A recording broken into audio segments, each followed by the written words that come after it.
The more things change, the more they remain the same.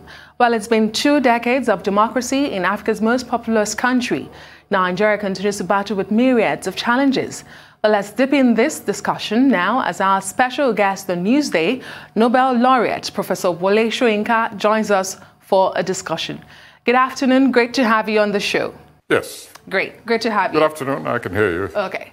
Well, it's been 22 years of uninterrupted democracy and 28 years after the annulment of the June 12 election. Would you say the ideals of June 12 have come to fruition? Have we imbibed them in our democracy? Well, you know, I'm beginning to believe that many different people have very different definitions of democracy, especially democracy in action. And that applies particularly to leadership. In recent times, I begin to wonder whether this government, led by Buhari, really understand the implications, the full responsibilities and commitment involved when people say that they are practicing a democratic regimen. One has become alarmed at, and not for the first time, by the way, not for the first time, about the understanding of democracy as emanating from the top hierarchy of governance. Okay, let's speak to a recent event, Professor. You categorized the government's behavior in banning or suspending Twitter. You said the government was acting petulantly. A week on, what do you think was achieved by that suspension? Yeah, this is one indication, one indicative of what I'm saying exactly. In aborting or in truncating the various channels of self-expression open to any populace, right? any kind of polity, you are absolutely abrogating the very essence of democracy. Democracy is not a sequence or series of spasms of symbolic gestures, such as restoring June 12th as the Democracy Day. That's purely symbolic. It's an act of restitution. In fact, I read comments about this, and people saying, "Oh, it was all a deceit. It was all a deceit." How can there be a deceit when it was never a reality? No, that restoration was obviously a symbolic gesture, which was very calculating, by the way, very calculating. But it has to be manifested consistently and without exception in the act. And when you truncate any channel of self-expression of a people, you are literally becoming an enemy of democracy. It's so obvious. I mean, it's so plain. I just don't understand why one even has to expatiate on it. We do apologize for the poor audio you're having to deal with, Professor Wole Soyinka, but I want to stay on Twitter. When you look at the government's argument that the platform gives different rules to different people, they give example of the IPOB leader, Nnamdi Kanu. They say the platform has allowed him to be more bigoted, more incendiary comments are coming from him than have ever been tweeted by the Nigerian president. So do they have a point when they say that? Different rules for different people? Yes. When I say that it's evident that democracy means different things to different people, it's a statement criticizing the latest acts of this government, especially in relation to freedom of expression and even more important, freedom of association.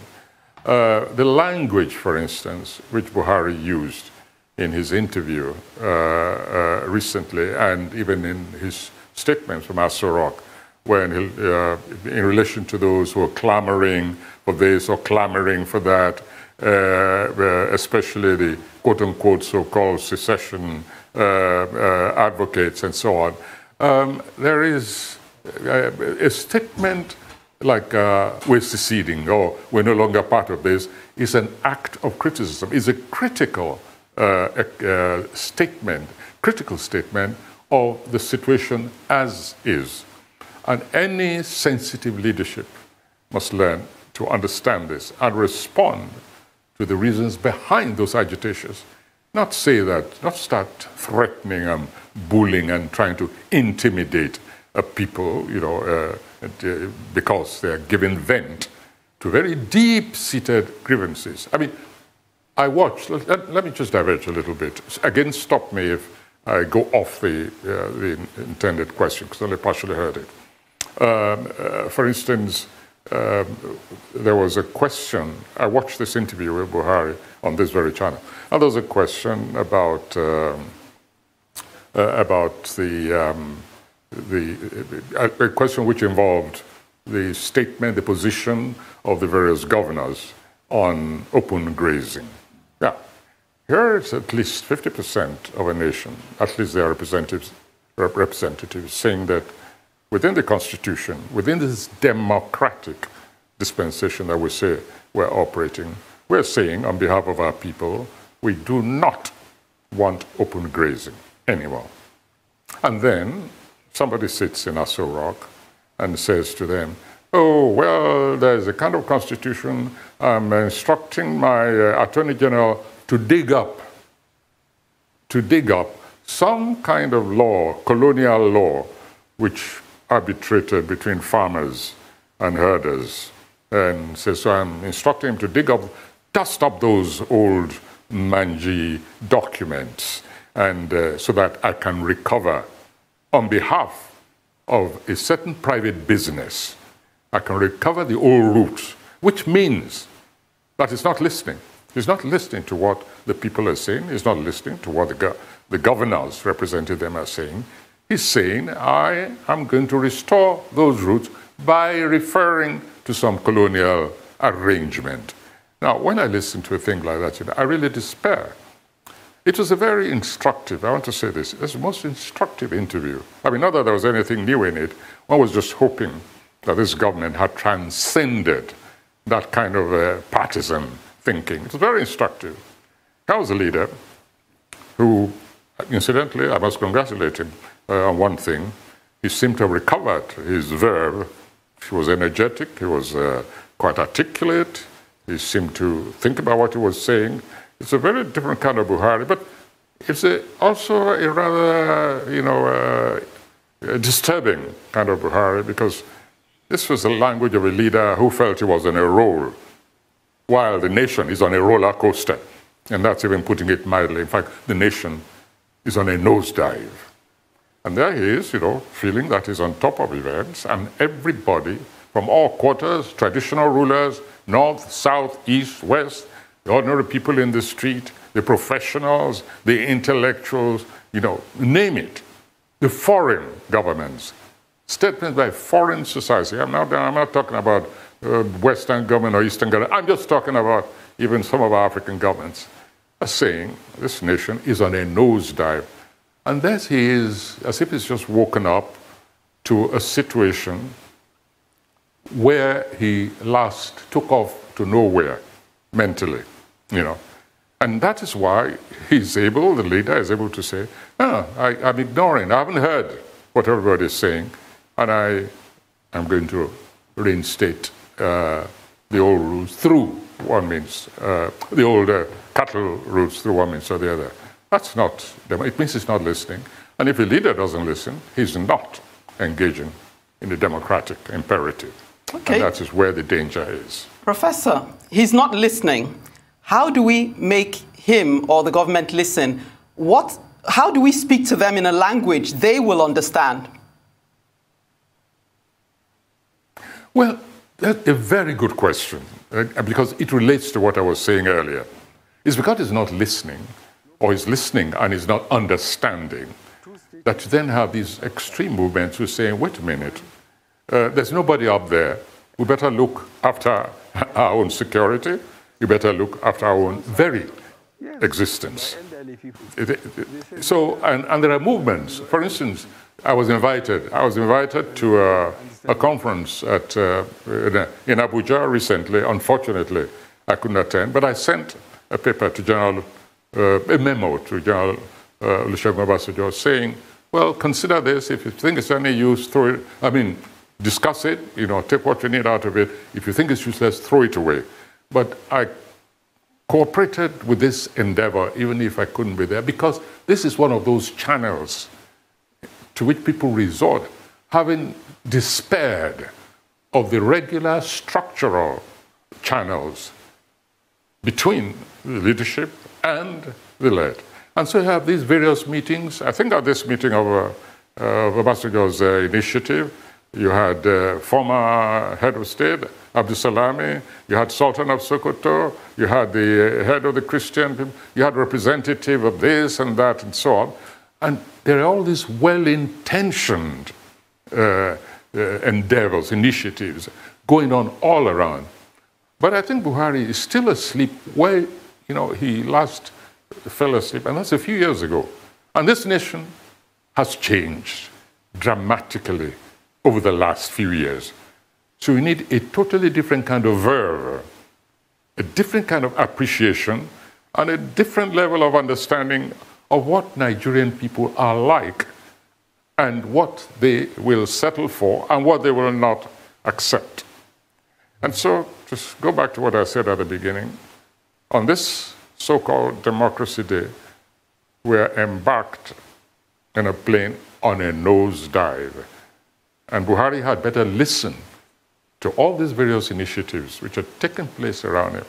Ultimately, the buck stops at his desk. He takes his decision, but at least let's have a sense that in that place called Aso Rock, whoever is in charge is listening, ingesting, digesting, analyzing, and recognizing the fact that the tempo of disintegration of this nation has accelerated in the last couple of years beyond anything we've ever known since the Civil War. Professor Soyinka, you paint such a troubling picture, but let's talk about the role of the people in forging democratic governance and demanding accountability. Would you say the Nigerian people have been too docile for too long, or are they just too complacent? Well, I heard what you said about the people in government around him. The people immediately around him, let me tell you, it's about time he sacked most of them anyway. They're not doing him or the nation any service. They're distorting. I think they're just lickspittles who say to him what they think he wants to hear. So if it's depending on them, his government is doomed, and so is this nation, unfortunately. There's nothing wrong with the government being doomed. People know how to find themselves. But unfortunately, the nature, the causes of disintegration, of destabilization of everything we've ever known, everything we've ever built up, is going to redound most negatively on the nation. And during this so-called Democracy Day, it's time for some drastic rethinking on the part of this government. Professor Soyinka, I was asking about the role of the Nigerian people in the democratic process. How would you describe their role so far? How do I define it? All right. Let's go back to, let's go to a statement recently made by one of the governors. I think it was the Oyo State governor.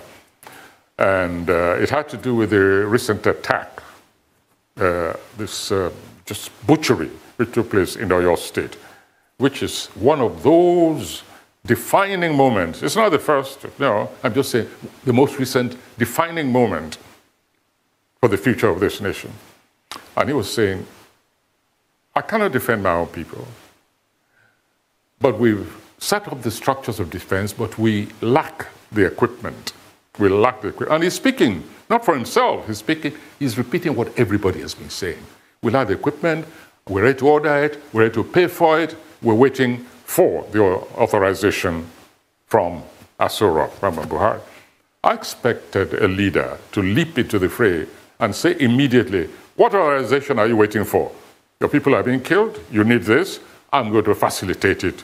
Come and see me in Aso Rock, if the authorities still rest with it. Because this governor is articulating the misery, the despair, the desperation of his own people, who say we're being butchered every day, serially, in morsels, collectively, and we need this to be able to protect ourselves and therefore continue to be part of this nation.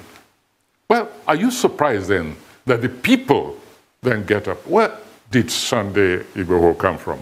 What brings up individuals in desperate straits like Igboho? It's when they feel that they're not being listened to, and that their very existence is in jeopardy, is in fact in great question. So when you ask me what do the people feel, you hear it everywhere. You see it, you hear it in all those rallies saying we've had enough, we're going Oduduwa way, we're going Biafra way, we're going... If the Benue people, for instance, felt that they had the logistics and that they were positioned to even talk about secession, they would have been the first talking secession, considering what's been happening to them in Benue over the past few years, to which nobody seems to be able to find a solution. So you shouldn't be asking me what people are saying. It's out there on the streets. It's in the open, every day. Go to the Western Corridor of Nigeria, Lagos, Ogun State, Oyo, just go up there towards Kwara. Go to that Western Corridor and see what's happening there. And so don't ask me what people are saying. It's obvious. Why was Amotekun created? It is an act of desperation, of frustration, because those who are actually in charge, I mean, everyday kidnapping, it's become a business. And then somebody comes on air and acts as if all is well, as if, very blithely, as if we're in a very simple, just a minor hiccup somewhere or the other. I'm saying this whole nation is about to self-destruct. And I'm not the only one saying it. And it's time Buhari and his government listen and take action. Otherwise, we will not be celebrating another Democracy Day come next year. Okay, Professor, my colleague was actually asking what people should be doing, but let's dream a little. What would you like to see? What people should be doing? All they can in their capacity. They're mobilizing, they're crying out aloud, they're creating self-defense forces, they're marching through the streets, demanding extreme action. What more should they be doing? I don't understand that question. Okay, let me move. Let's. You see it in the street, what they're doing. Let's look ahead, though. Let's dream a little. Come 2023, what would you like to see in Nigeria as a way out, as a way forward? All right. First of all, Buhari must address the nation. And I don't mean the kind of interview he did the other day, which was, I think, to tell the Nigerians that he was hale and hearty, that he must address the nation and say, at least using his own words, I use my own word, that we're in a state of war, and that we must be prepared for the worst, but at the same time, that the government is in full solidarity behind the people, that sacrifices will be made here and there, maybe tightening of belts here, even go as far as saying that some of our present lifestyle, things which we take for granted, we may for a time have to do without them simply because we have an internal enemy force which is eating into the intestines of the nation. I mean, in other words, first of all, begin by talking to people like a leader, and a leader who's awake to the realities of the situations. Then let us see actions actually being taken. I'm tired of hearing, for instance, that, oh, don't worry, you'll see differences in a few weeks' time. You'll see a difference in a short while. You see, no, I think we're a bit tired of that. He's got to put his cards on the table. He's got to take people into confidence. He's got to stop exuding a false confidence, because that kind of confidence is totally false. It's not based on realities. And we've got to see an acceleration of actions to retrieve this nation from the very edge. It's no longer the problem of the people, it's the problem of leadership, because the people have shown themselves ready to act to save their own communities. Well, I'm glad you cleared that, because the president, in one of his recent engagements, say Nigerians forget too easily by allowing and enabling corrupt politicians back into power. But let me ask you about the calls for cessations and the agitation. You recently dissociated yourself from the call for a Yoruba nation. How do you think that these calls for cessation have been handled so far by the federal and state governments? And do you totally, disagree with the calls? Well, I'm glad you mentioned the politicians, and we have to be brief because I really must dash. You mentioned the politicians. I think the politicians are not doing enough. NAS, Senate, if they study the Constitution very carefully, they find that they have certain powers which they haven't touched. And I've discussed this with lawyers, by the way, constitutional lawyers. They have certain powers, there are certain areas in which they can act, they can force this government, they can compel this government to act the way it should. And that applies especially to governors. The governors themselves, they're too tentative. I've used that expression before. They're too timid. There are certain areas in the Constitution in which, to go back to my favorite expression, they can push the envelope completely so that we get a sense of governance at all tiers, not just at the top, not just at the grassroots, but at all tiers, and a synergy going on between them. I think the people are ready to move, to stand behind their own leaders. I forget the rest of the question, but I'm very glad that you raised the issue of the politicians. I think the second part of the question was the call for agitations. The Yoruba nation, you had to recently issue a statement calling them contemptible interloper, those who associated you with the calls for a Yoruba nation. Do you disagree with the calls for a Yoruba nation, and how do you think these several agitations have been handled so far? Yoruba nation, when it's time, I will make, whether Yoruba nation or Biafra nation or Shekiri or whatever it is, all this kind of disintegrative motions. When it's time, I'll make a statement on that, and I respond to it only because I want to use your channel to appeal to people to stop putting words in my mouth. Such people are stupid; they are morons. If you think that you can pressure me to speak by stealing my identity and putting words in my mouth on social media and so on, you're wasting your time. Not only that, you're just acting in a very destructive way because you deceive people, people misunderstand the position one takes, and they become confused. And so give up this game, this very stupid, childish, and moronic game of putting words in Wole Soyinka's mouth and putting them on social media. You're criminals when you do that. You're also traitors to the common cause.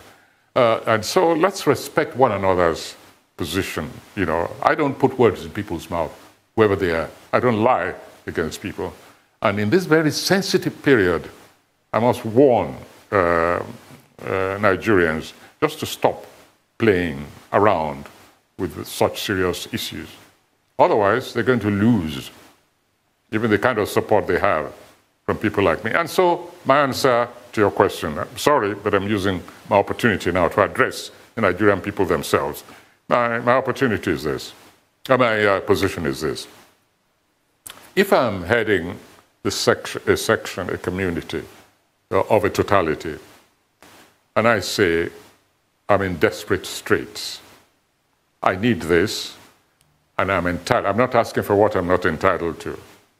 I'm asking for what is my entitlement as the leader of a community in this nation. I don't care who says that, northwest, east, or south.